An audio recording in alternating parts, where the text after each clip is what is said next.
It's England in the 1580s. There's a man sitting in the world's largest private library, 4,000 books, all owned by him. He's writing coded messages to the Queen.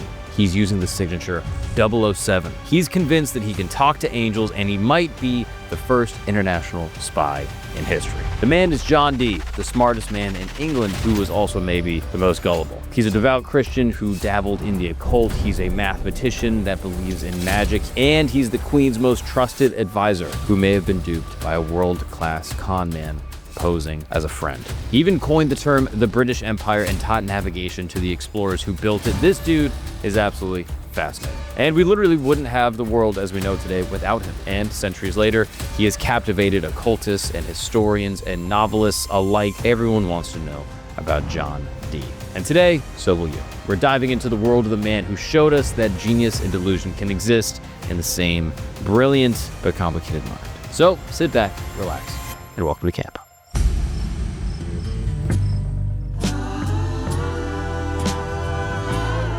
What's up, people, and welcome back to camp. My name is Mark Gagnon, and thank you for joining me in my tent, where every single week we explore the most interesting, fascinating, controversial stories from around the world, forever and always, from the past to the future, and everything in between. As always, I'm joined by a dear friend, a brother, a compatriot, a mentor, and a child, Christos Papalopoulos. So, before we begin, Christos, how are you? All right, so guys, I'm not even gonna let him, he didn't even get the mic to his mouth. You know, the comments about Christos and his disruptions to the podcast have truly warmed my heart. And I just want to thank everyone for just, I don't know, standing up to injustice and just recognizing that sometimes silence is not violence, you know, and sometimes silence is golden. And I think slowly Christos is going to learn that. But you know what? We don't have time for all this nonsense, okay? Because today we're talking about the one, the only, John Dee, one of the most famous occultists of all time, and a dear friend to Queen Elizabeth. Now, in order to understand this, we got to go all the way back to 1580, to a country known as England. You probably heard of it, right? It's a pretty popular place. So there's a man who historians have described as, quote, tall and slender. 6'5", blue eyes, trust fund. No, he's just tall, handsome. He wears a dark gown, like an artist's gown, hanging sleeves, very fair, clear, sanguine complexion, long beard, as white as milk, and a very handsome man. This is a quote about this gentleman. He's sitting in what is the biggest private library in the world. 4,000 books. Probably the most books ever owned by a person in that time. And there's a crystal ball on his desk, and he's writing coded messages to Queen Elizabeth. He is convinced he can communicate with angels, and he might actually be history's very first 007. That's right, the OG James Bond. Welcome to the world of John Dee. Now, this guy was potentially the smartest person in England at the time, but was also possibly like the most gullible. He had an insane career in math, astronomy, like navigation, was able to, you know, help guide ships, but then mixed them with like divination and astrology and alchemy and all sorts of other stuff that was a little on the fringes. He was a devout member of the Christian church, but also leaned heavily into the esoteric and the occult. He advised the Queen on basically everything from military strategy to, you know, what day she should be coronated, and genuinely believed it was the angels revealing this hidden information. And maybe it was. Who am I to say no, right? But he, above all, believed it. And the world of John Dee is not only a world full of contradictions, but a world where you have one foot in facts and another possibly in the esoteric and the occult. And by the time we finish up this episode, you're going to understand why everybody from conspiracy theorists to occultists to historians and even like video game designers are still obsessed with this man 4 centuries later. Because John Dee didn't just live through a crazy time in history. He actually created the history, and in some ways that you would not expect. So let's go to the beginning, shall we? John Dee. This guy was born in England, 1527. And right from the jump, he is different. This is not your average kid in the 1500s. He's brilliant at math, and he gets into Cambridge at 15, which, again, yes, a few things. One, Cambridge exists at this time. It is prestigious at this time, potentially even more so in a certain sense, because no one could go to college. And so the fact that this guy gets into college at all, especially at the age of 15, is remarkable. And he got in not because he's like a Nepo baby. There's no Dee library at the, Cambridge campus, but because he's legit brilliant. And while other teens are figuring out like basic math, he's already going into like deep technical geometry and astronomy and is kind of just like crushing it. And what makes him really special is for this time, he's not just book smart. He understands how dynamics work. So he understands how knowledge is powerful, and he was going crazy trying to collect all the knowledge possible. So by his 20s, he graduates from Cambridge and becomes an original fellow at Trinity College. And then he starts traveling across Europe, studying with the best mathematicians and astronomers of that time. And then he comes back to England with a rare collection of books, math tools, and like astrological sort of measuring devices, and a whole lot of, knowledge and expertise. And, if knowledge is power, he even maybe has a little bit of power. So back in England, our man John Dee was offered all sorts of cool gigs, right? He gets calls from English universities, including Oxford, who was like, hey, do you want to become a professor? But he turned them all down.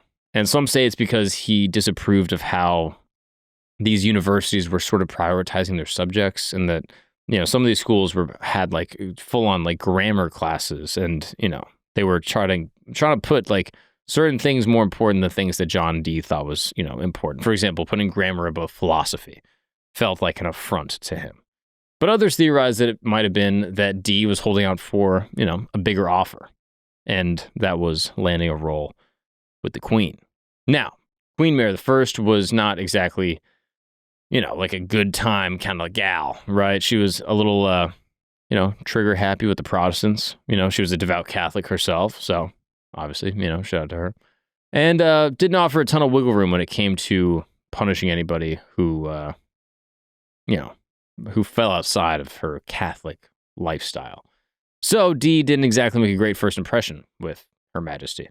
In 1555, Dee is 28, and he was arrested and charged with, quote, lewd and vain practices of calculating and conjuring.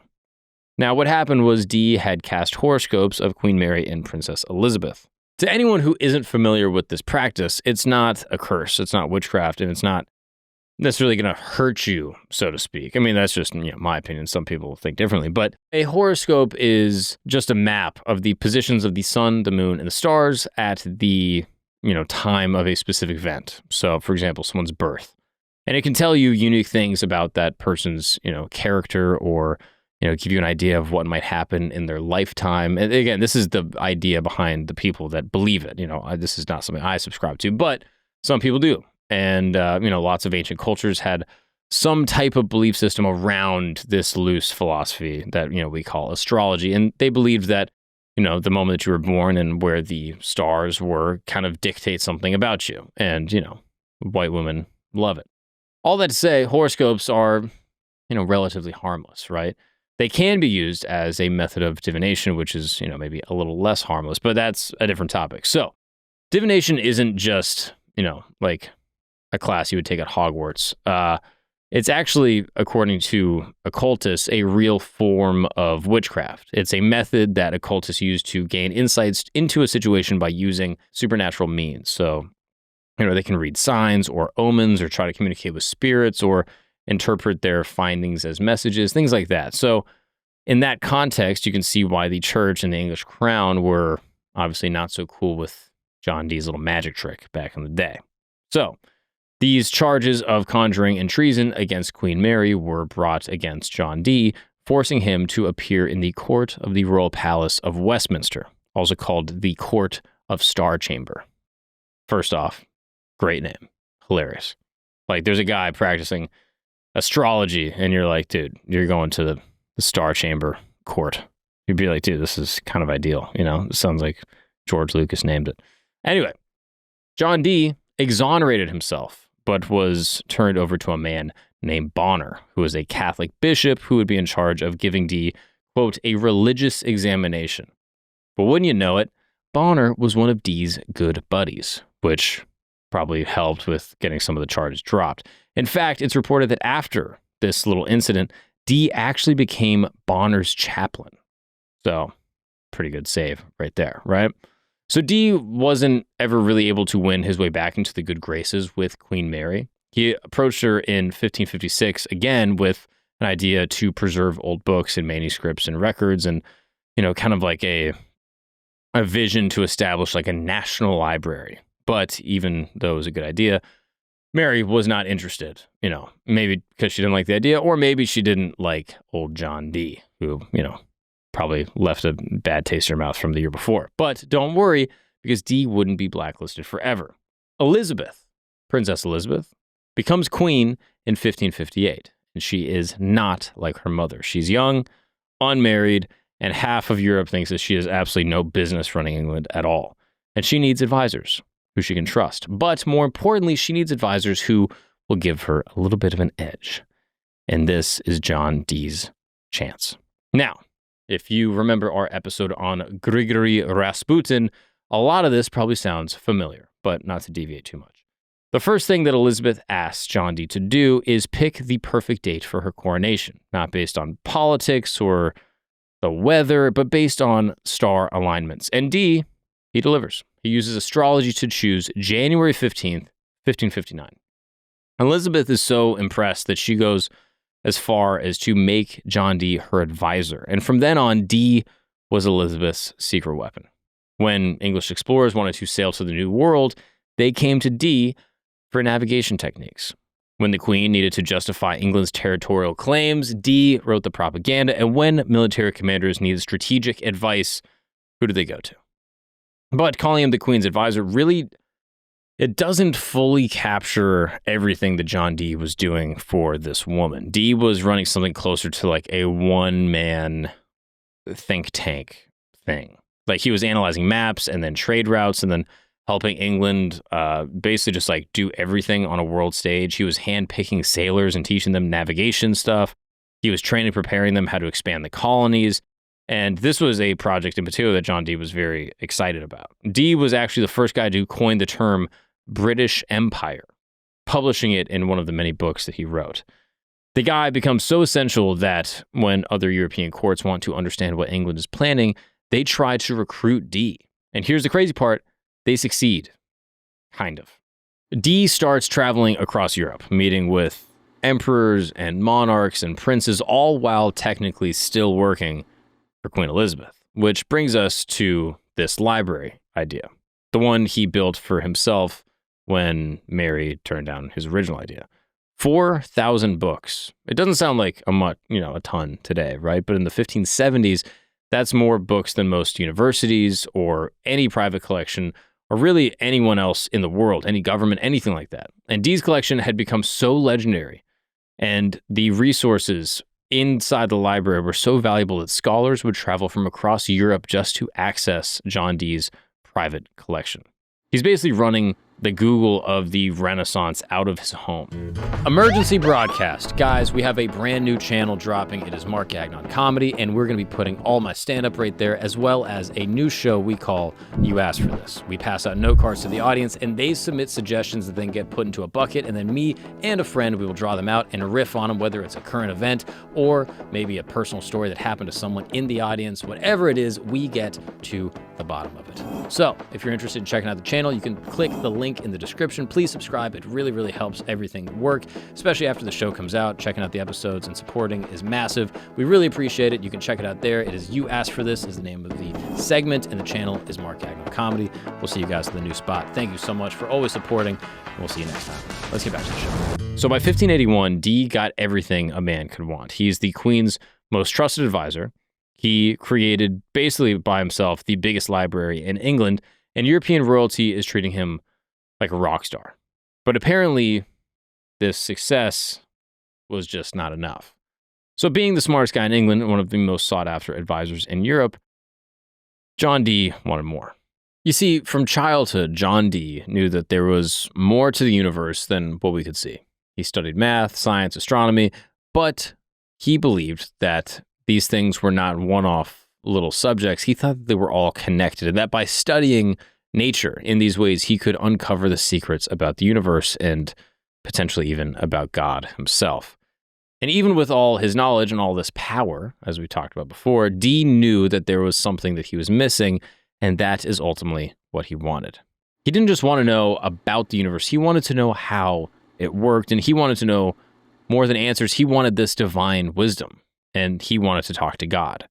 I mean, he's talking to the queen. He's like, I think there's someone above, and I want that guy. So he tried something a little edgier than prayer. And this is something we called scrying. Now, scrying, or also called seeing, is a supernatural practice rooted in this concept of divination that we talked about before. It involves gazing into a reflection of some kind, hoping to receive hidden messages or visions that could offer guidance or prophecy or really anything you can get from the other side. Now, a scryer can be a number of various objects, really, as long as it has some type of reflection. So a crystal ball, or today, even a smartphone. The object acts as an intermediary between the person and the angels, or any other spiritual being that you're trying to contact. Again, this is the idea behind this amongst occultists. Methods usually involve trying to put yourself into a trance or entering a focused state that, will basically clear out all of your mental clutter, thus allowing the organic revelation of these visual images. And these initial images, however trivial, are amplified during the trance. Some scryers report that they can hear their voice affirming what they see, or potentially hearing another voice, or creating this type of mental feedback loop. And this is where Dee's brilliant mind takes a little bit of a left turn. He becomes convinced that if he can just basically get the right technique, he can establish direct communication with angels. And the angels could tell him all the pieces of the puzzle that was missing in his studies. So he's basically just trying to get like a Zoom call with God, basically, and just trying to figure it all out. And his scrying was generally unsuccessful, But props to John Dee for trying to figure it out. I mean, keep in mind also, this is illegal to do, right? Like if you're caught scrying in England in the 1500s, you go to prison. So for months, Dee sat in his study with various crystals and mirrors and obsidian tablets, basically anything trying to cold call into the cosmos. And he's using the only methods he knows at the time, and that is, again, these ancient occult methods, which you really can't blame him for. He was a devout Christian growing up, and he's not denouncing God necessarily by dipping his toe into this kind of witchy stuff. He, in his mind, is just trying to utilize his resources and doing whatever he thought would work to get him ahead. And he documented every attempt, every flicker of light, every shadow that seemed weird. I mean, the guy approached this, scrying or divination with the same methodical precision that he used for math. And then on May 25th, 1582, Dee writes in his diary that it finally happened. First contact. After all those failed attempts, he claimed that he actually talked to an angel. And not just any angel either. The one introduces itself as Uriel, or Uriel, one of the biggest names in the angelic hierarchy. And these aren't just friendly, hello, how's the weather? How's, heaven? Did it take a long time to get here? Boy, your arms are tired. Like that. It wasn't like that vibe, right? The angels start to teach Dee what they call a pure divine language, something that they claim was spoken before the Tower of Babel actually ruined all the languages of Earth. Dee names it Enochian, after the biblical figure Enoch, who supposedly walked with God. Now, Dee, unsurprisingly, becomes obsessed with this secret heavenly language. He's convinced that this is the original language of creation, than the words that God used to actually speak the universe into existence. And he spends hours learning the grammar, memorizing the vocabulary, trying to perfect his pronunciation of words that supposedly haven't been spoken correctly by humans in, multiple millennia. And though Dee was supposedly able to make, angelic contact, he's really not as talented of a scryer as he would like to be. So a lot of his questions go unanswered, and he eventually becomes frustrated with the lack of progress. So he takes on a business partner, someone who can compensate for some of Dee's blind spots. And this someone was potentially running the greatest con job in history. So, this is where the whole story takes a turn. That's maybe hilarious or sad, depending on, how you look at it and who you're related to. Because in March of 1582, there's a guy named Edward Kelley who shows up. And right off the bat, you can tell there's some stuff wrong with this dude, right? First red flag, his ears are cropped. Like how a dog, like how they're like a dog, like a Doberman, how their ears would, it's like insane. And it's not like a fashion thing, that's just what you did in the 1500s if you got caught forging documents. So this guy literally has convicted criminal written on his ears. But Dee, brilliant as he may be, somehow looks past this and is just like, oh no, it's cool. He's Elven or something. I don't know. He just let it go. And probably because he too is, guilty of breaking the law in some ways. He just hasn't been caught yet. Who knows exactly what he's doing. But I mean, the occult stuff, it's not exactly, simpatico with the church. So it turns out that scrying is Kelley's specialty. Second red flag. Hardly anything is known about his life prior to his time with Dee. He's definitely a criminal and is actually thought to be going by a fake name. But here's the thing. Kelley's little pitch to John Dee worked. Or at least it worked for John Dee in some way. Suddenly, instead of sitting alone staring at these crystals hoping for divine contact, he's got this guy who's claiming to have full-on conversations with angels, and Kelley becomes Dee's interpreter, the middleman between earth and heaven. Now, if you understand anything about this hierarchy that we've built here, right, you have Queen Elizabeth, very important. And then you have John Dee, who's advising Queen Elizabeth. And then you have John Dee, who's talking to God and the angels, and that is above.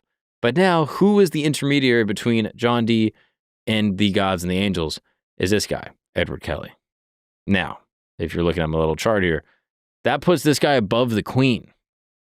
So, it's a powerful position.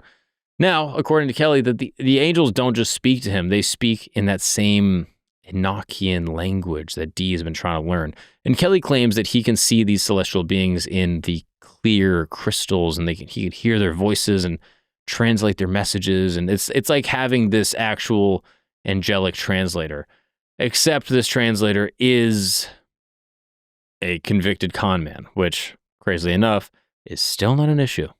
But Dee is completely sold. And finally, after all those months of failed attempts, he's got his direct line to the divine wisdom. Bada bang, bada boom. Life is good, right? The angel conversations become like a regular thing. Dee's asking questions. Kelley's relaying the answers. Both of them fill in notebooks with what they believe to be direct communication from God. John Dee asking questions.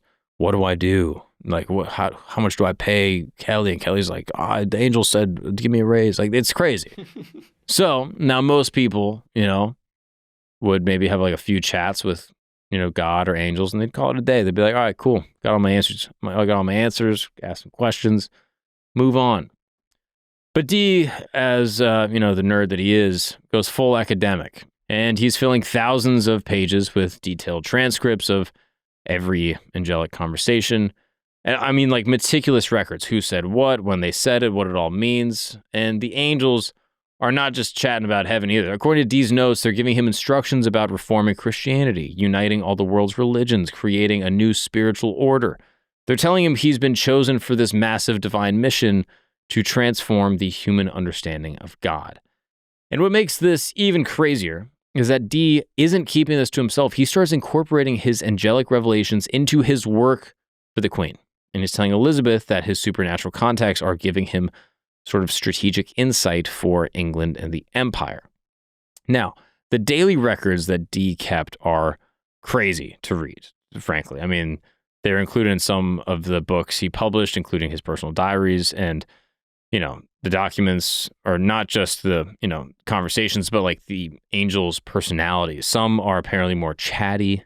Some get impatient when he doesn't understand their instructions fast enough. It's like he's created this entire mythology around these celestial contacts, complete with character development and log lines and episode arcs. Like it's crazy. And I have no idea what is actually happening. Now, what's fascinating is that Dee never seems to doubt this at all.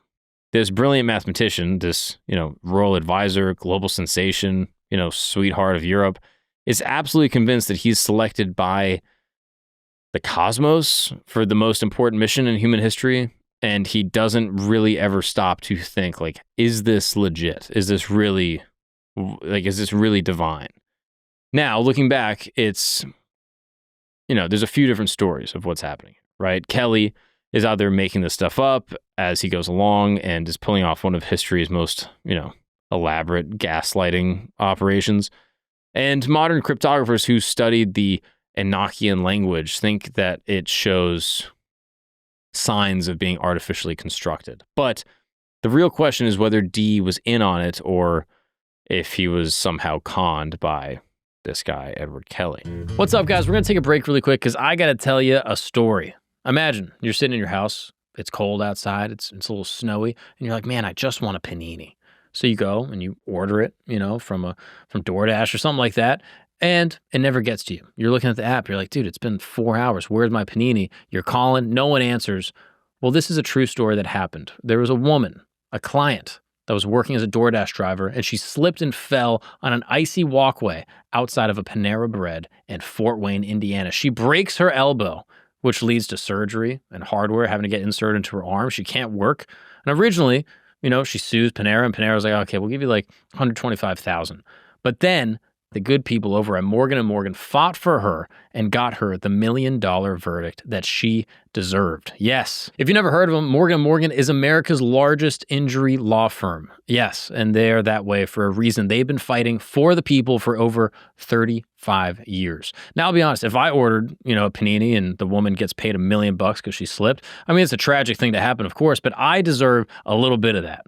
I should get a cut at least, right? I'm the one that ordered the panini. If I never ordered that panini, she never would have slipped, never got $1 million, which obviously she deserved. You know what I mean? But maybe next time she gets $1.1 million, I can get a cool 100,000 out of that. Regardless, all I'm saying is if you're ever injured and you are looking to get the money that you deserved, the compensation that is entitled to you from your injuries, Morgan & Morgan could be the way to go. Hiring the wrong law firm can be disastrous. I mean, you can be locked up in litigation. It's a nightmare. But hiring the right law firm could substantially increase your settlement. And with Morgan & Morgan, it's easy to get started. Their fee is $0 unless they win. That's right. Their fee is free unless they win your case. You don't pay you pay 0 cents unless they win your case. You can visit forthepeople.com/gagnon, Gagnon. That is forthepeople.com/gagnon, or dial pound law. That's pound 529 from your cell phone. That's forthepeople.com/gagnon, or click the link in the description below. And thank you so much to the good folks over at Morgan & Morgan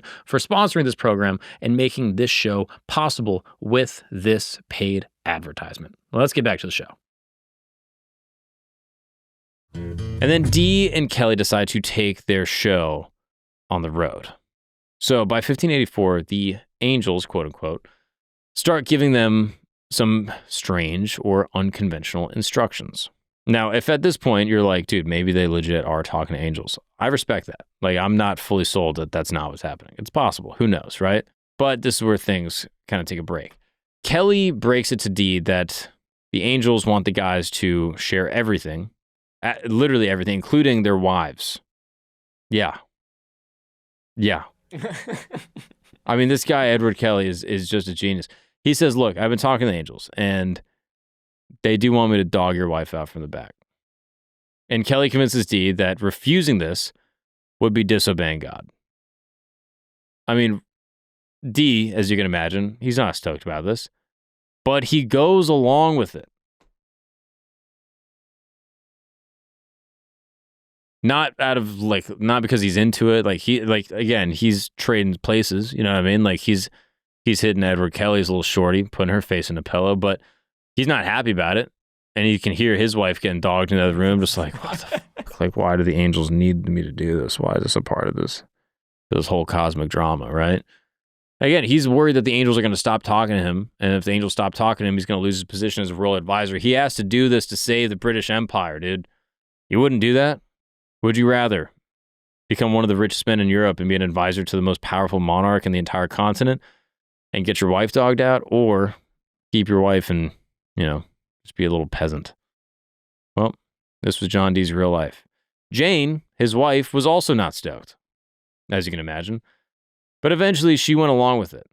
And this, quote, cross-matching occurred on May 22nd, 1588. I mean, I couldn't even imagine being John Dee and being like, babe, you're not going to believe this. The angel said that Kelley's going to have to absolutely just skull crush you. And she was like, who talked to the angels? And he was like, oh, Kelley talked to him. And no one thought this was weird. No one thought they should flag and be like, hey, can we get a second opinion? Mm-hmm. Is there another scryer in this big, beautiful country that can come in and just see if that's actually what they said? Did they really say wife swap? Did they really say, hey, we're swinging? Maybe they meant something different. You know, maybe there's other types of swinging that they meant. Oh, slinging. Oh, they meant they want us to actually go and sling the word. They want us to go tell people about our visions. My bad. You don't think anyone thought of this? I mean, according to Dee's diary, he says, May 22nd, Mistress Kelley received the sacrament, and to me and my wife gave her hand in charity, and we rushed not from her. Guys, what is going on? Now, you want to know something crazy? 9 months later. Yeah. February 1588. John Dee's wife had a son. And Dee baptized this boy and raised it as his own. Now, remember, May 22nd. Fast forward 9 months. We're in February. John Dee got absolutely cucked by this con man that came over to him and said, I can talk to the angels for you, don't trip about it. And the angels are telling me to dog at your wife, nut in her, paint the walls white, give you a baby, and you're going to raise it. I mean, guys, what the hell is going on? And it gets even better, right? Because Kelley, this guy, right? Edward Kelley, right? Also claims that he's figured out alchemy. Great news. Hey, John Dee, not only are you going to raise my kid after I just dogged your wife out, I also know alchemy. I also know how to turn base metals, you know what I mean? Like the copper, or, you know, just like a little aluminum, tin, whatever. I can turn these things into gold. Now, every con artist in the 1500s claims that they could do this, but Kelley actually convinced some pretty important people, including Emperor Rudolph II over in Prague, who is obsessed with this kind of stuff. So Rudolph sends them an invitation to the court, and suddenly Dee and Kelley are packing up their families and their little crystal balls and their little empty balls and their fake kids, and they go on a European road trip, and they leave behind Dee's massive library and, you know, his connections with the Elizabethan court and everything that made him powerful in England.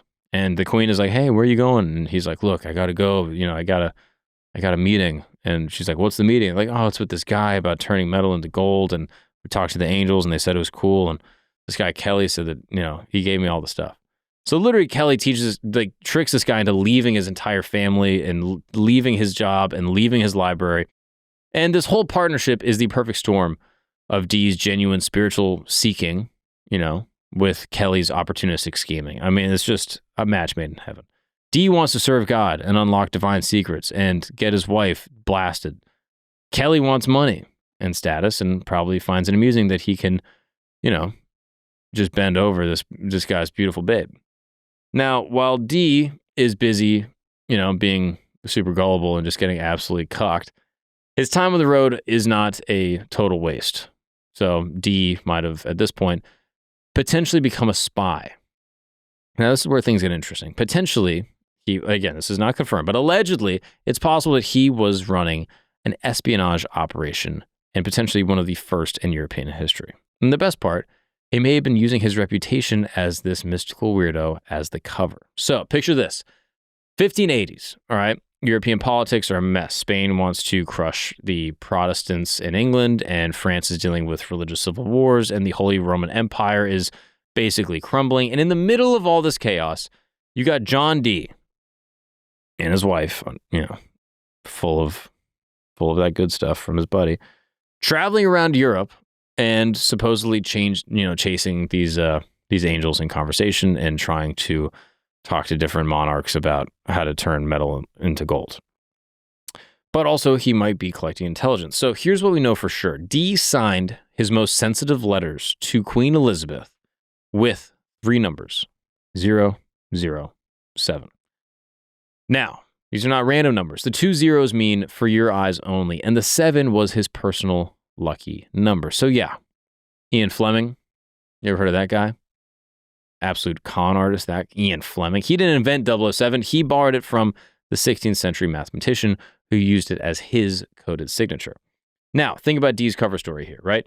He's a famous scholar, a brilliant mathematician. He's got this reputation across Europe for being just a brilliant guy who knows about mathematics and astronomy and, military and naval battles, and now is apparently talking to the angels, and every major court wants to meet him, and now you got emperors and kings and monarchs inviting him over for dinner. Princes are asking for advice. He is the Renaissance celebrity, and everybody wants a little piece. But here's the genius part. While everyone thinks he's just this eccentric academic, Dee's got access to information, and, he's got access to people that most spies would only dream of. He's basically sitting in private conversations with these rulers across Europe, and he's seeing their libraries and their maps and their servants and the people that they're talking to and their military plans, and people are showing off their secrets to impress this famous scholar.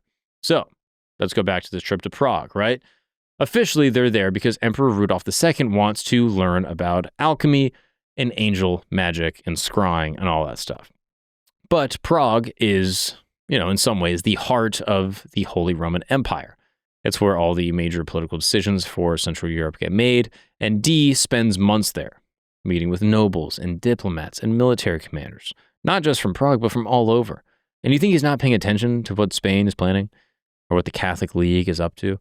And Rudolph II isn't the only one that's courting Dee. He's getting invitations from courts across the continent. So Poland wants him to advise their king. Italian princes are offering him a position. Everyone thinks that they can use the famous English mystic for their own purposes. But meanwhile, it's possible that Dee is taking mental notes on everything that he sees and hears, and he's going back to his homegirl, Queen Elizabeth.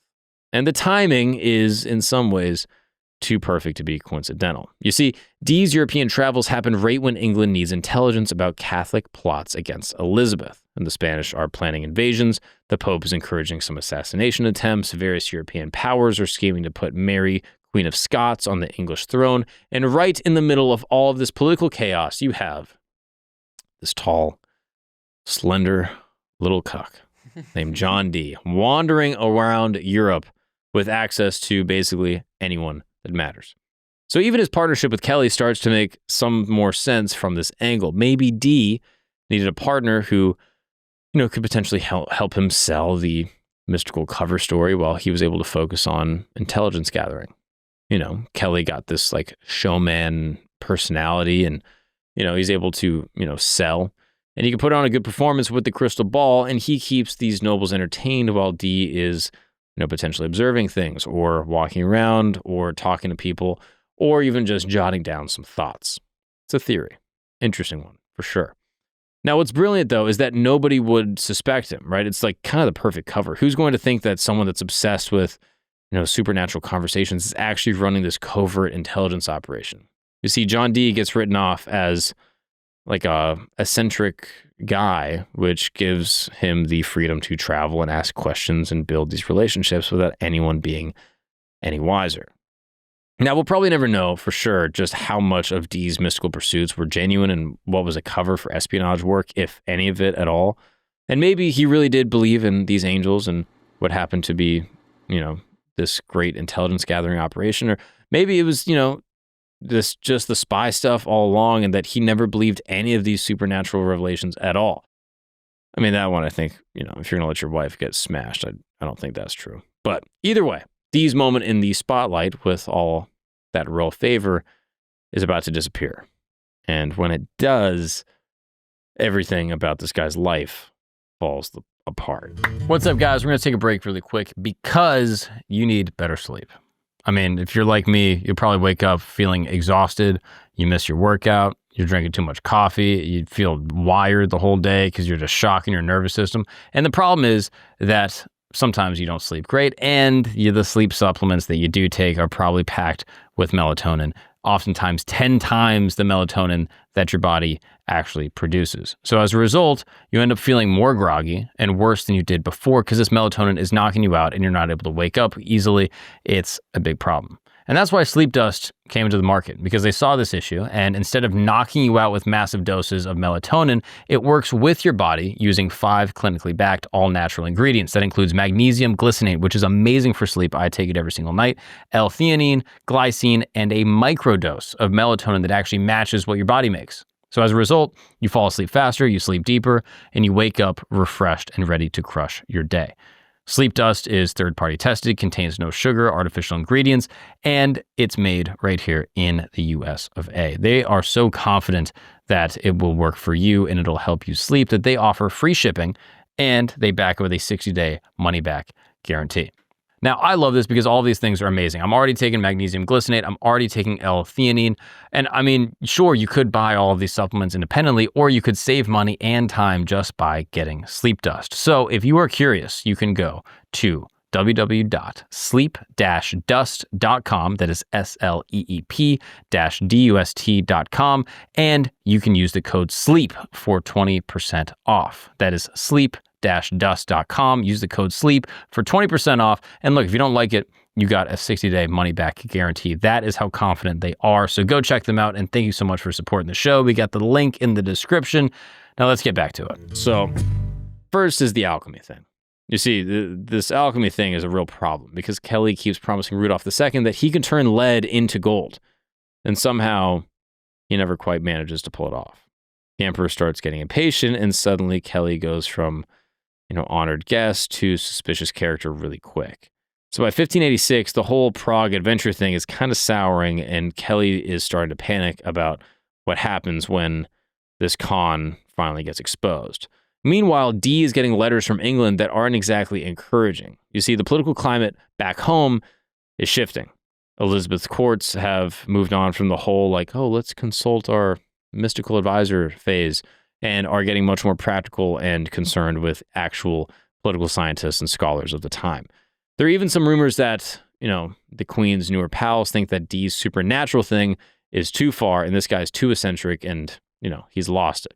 Then comes the breaking point. In 1587, Dee and Kelley have a massive falling out. And the details are a little murky, but what it seems to come down to is that Dee finally starts to question whether Kelley has been playing him the whole time or whether he can actually talk to these angels. Maybe he caught Kelley in a lie, or there was some contradictory information, or maybe his mathematical mind finally actually started to account for all these inconsistencies and red flags. Some sources say that it may have been due to Kelley wanting to part ways with Dee, and that perhaps after his own rise to fame across Europe, he wanted to be out from underneath John Dee's thumb and his employment and kind of go off on his own. They no longer shared the same goals as they once did. Whatever happened, they part ways. Badly, for the record. Dee heads back to England in 1589, expecting to return to his old position as Elizabeth's trusted advisor. But when he gets there, it's, the party is over. And the England that he left is not the England that he returned to. You see, Elizabeth's courts had all new faces and new priorities and new goals, and the alignments were a little bit off. And frankly, these new advisors, they don't have crop-eared business partners and crystal ball habits, and the whole angel communication thing seemed pretty mysterious and intriguing in the early 1580s, but now, it's almost 10 years later, and it's not really making a ton of sense. And so Dee went from being this cutting-edge Renaissance man to being kind of like the weird uncle that talks about the time that he saw God. Now, worse off, John Dee's finances are wrecked. He had been living off imperial hospitality and promises of sort of alchemical gold for years. And that famous library, remember the collection of 4,000 books that, basically made him one of the most resource-rich academics of the time? He basically starts selling it off piece by piece just to pay for his, basic expenses, or, basically what's left of it. You see, when Dee returns to his home in Mortlake, he finds that his library had actually been ransacked. Everything is stolen, and some of it's destroyed and flipped upside down, and some of it's burned. It's crazy. And the heartbreaking part of all this is that Dee genuinely doesn't understand what went wrong. He spends his final years writing petition after petition to Elizabeth, asking for compensation for his years of service. And it's basically just him being like, hey, Liz, remember when I was like your buddy and you trusted me and I trusted you and, all that intelligence work? Like, anyway, I could just get a pension or something.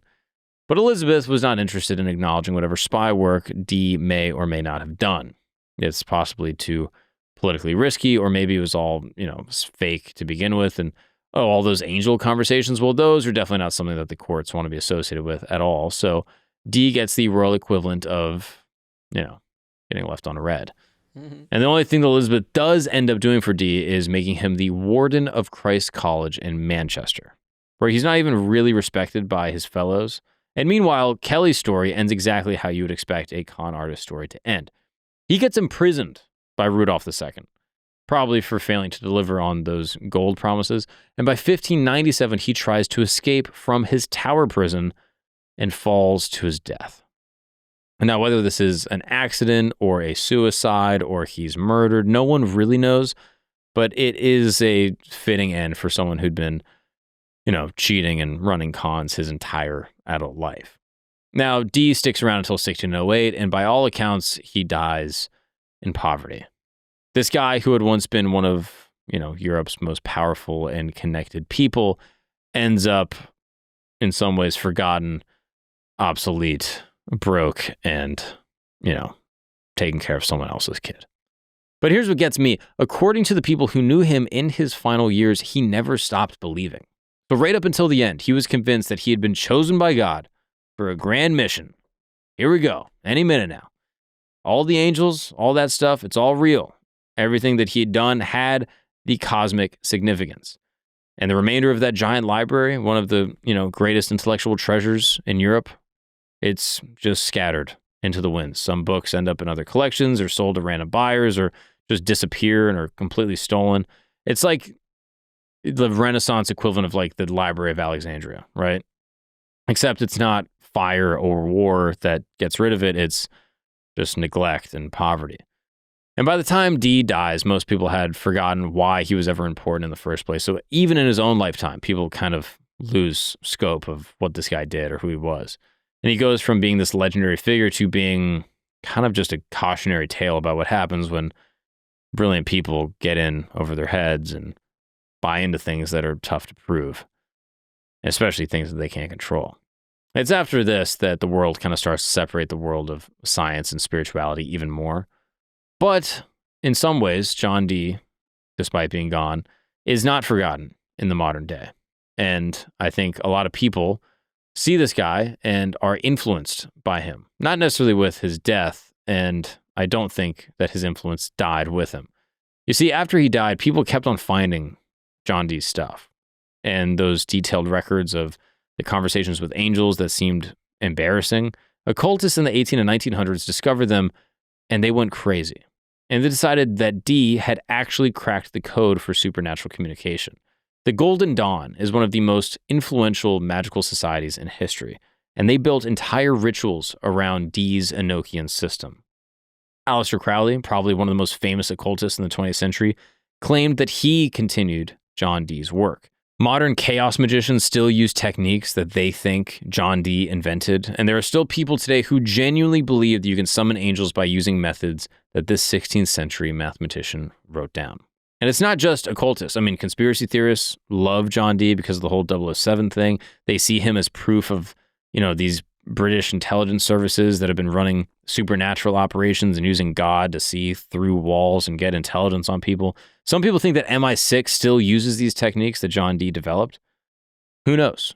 But, that's how pop culture works. I mean, even video game designers use John Dee as a character because he's got this perfect combination of historical credibility and influence in sort of monarchical England, but then also like this mystical weirdness. So fantasy writers love him, and they talk about him like he's a real person who lived this incredible fantasy-like life. There's novels and movies and shows and games all featuring John Dee.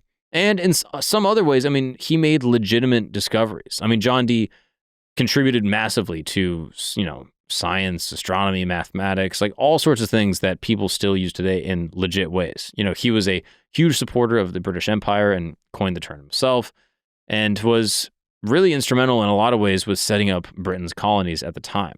It's weird, right? Because like the world legit would not be what it is today, or at least not in the way that it happened, without the works and influence of John Dee. And despite all, the occult stuff and the conspiracy stuff and the science stuff, Dee's story teaches us some pretty important things about human nature and knowledge and power and how it all works. So first, curiosity really can take you anywhere, and Dee's hunger for understanding led him from being a math student to advising the Queen to believing that he was chosen by God for a cosmic mission, and this curiosity that made him brilliant also led him into some questionable territory. But without that drive to discover, he would never have achieved what he did. So I think it's important for curious people to have, some threshold, and that you can't be so open-minded that your brain falls out. Second, even incredibly smart people can be fooled. And Dee wasn't stupid. He was probably one of the most intelligent people of his time, but for many reasons, he decided, to go along with this guy, Kelley. Right? This intelligence doesn't make you immune to manipulation or deception. So Edward Kelley saw exactly what Dee was, and basically Dee wanted to believe, and Kelley just kind of showed him what he wanted to see. And it's a reminder that being smart and being wise are different things. As Mark Twain says, it's easier to fool a man than convince a man that he's been fooled.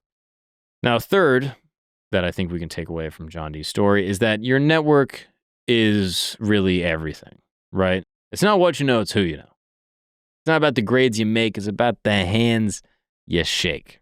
And Dee stayed relevant for decades across all these different countries because he knew everybody that mattered. His connections with the scholars, the nobles, the rulers gave him opportunities that, pure talent alone was not going to do. And even when his angel obsession became kind of embarrassing, his reputation as a scholar and a well-connected academic kept a lot of the doors open. And finally, and maybe most importantly, document everything. The only reason we know so much about John Dee and the work that he did and who he was as a human being is because he wrote everything down. The mathematical work, the intelligence reports, the angel conversations, his wife getting donkey in the back of a truck. He recorded everything with detail, all right? And most of his scientific contemporaries are, footnotes in history books, whereas we know intimate details about John Dee's life because he treated his diary like a historical record. And the number of books published by Dee in all of his, numerous areas of expertise, including the diaries, are just, it's an insane amount, right? I mean, it'd be too much to list. And today, I think the story reminds us that there is a line between genius and crazy obsessed person, and it is, as we probably know, thinner than we think, right? I mean, there's so many people in history I feel like we can look to that are kind of on this. Like Newton was kind of like this, like just a genius, but also like obsessed with occult stuff. I mean, Kanye West in some ways, like just a proper genius, but also like a little crazy. I mean, there's so many people you can think about that are in this kind of vein. And maybe that's one of the most important lessons that we can take away, that human beings are complicated. We are brilliant, but also gullible, rational and superstitious, Christian and loving God, but also occulty and kind of witchy, powerful, but vulnerable. And they all happen simultaneously. And Dee wasn't a simple story of like a genius or a fool. He's both happening at the same time. So the next time, someone calls you crazy for your hobbies, remember, at least you're not, trying to talk to an angel with a stone. So anyway, ladies and gentlemen, that is the life of John Dee. Did I miss anything? Is there anything in here that I overlooked? Anything that I got wrong? Please drop a comment. I read all of them. YouTube, Spotify, I go through every last one. So just be nice about it, all right? Was John Dee the brilliant polymath who got in over his head? Was he, an intelligence gathering officer working for the Queen, going around Europe, picking up info, picking up clues? Or was he, just a dumb guy that got conned? Or was he all three all at once? Please drop a comment. Let me know. Christos, you ever heard of this guy? Haven't heard of him, but if they say you can't con a con man, I guess he wasn't a con man. Yeah, I don't see him as a con man, personally. I see him as like an intelligent dude that kind of wanted to believe this thing, needed it to be real, got seduced by this guy, and then one thing led to another. He got. This is also one of our most requested topics. Oh, hell yeah. Well, shout out to all the people that requested it. Ask and you may receive. You are scrying into your YouTube comments, and here we are manifesting reality. Thank you guys so much for tuning in to another episode. Camp, as David likes to say that I say. Camp. It's just camp. It's just Camp Gagnon. Camp Gagnon. Anyway, check you guys out next time. If you want to come see me on the road, in person, in the flesh, doing stand-up comedy, check it out, Mark Gagnon Live. All the links are in the description. Check out the merch at Camp R&D. And peace and love to all, and to all a good night, good morning, or afternoon. See you next time. Peace.